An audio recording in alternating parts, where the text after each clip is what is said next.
रोवलुए जा नीरज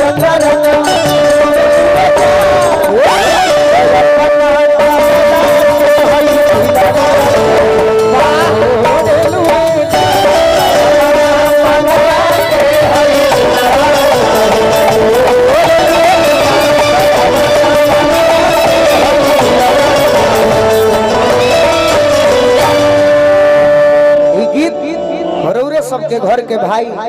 और सबके घर के लड़का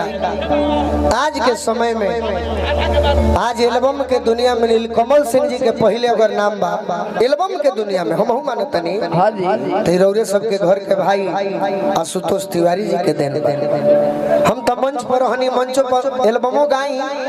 बाकी वीडियो खातिर समय ना मिले बहुत लोग के शिकायत है श्रोता में से कि गोलू राजा वीडियो ना बनावेलो तो नीरज राय और आशुतोष तिवारी जी हम मुकेश राय के ही दिन से अभी गीत अभी आज एगो गीत आई के ओकरा हमारा गाँव ही ना स्टेज पर हाँ शेरे बिहारे बाकी एकरा बाद हमारे एगो गीत आई कि जब से जी पछुए लभता अरे रही में होला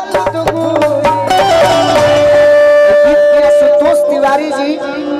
पूजनीय भी बानी वंदनीय बानी आशुतोष तिवारी भैया के गांव के क्षेत्र में हमने कहल बनी जा स्वागत है गांव भुआ गांव के चलिए बहुत बहुत स्वागत। अब मुकेश राय जी आगे के गीत गवाई सब वाह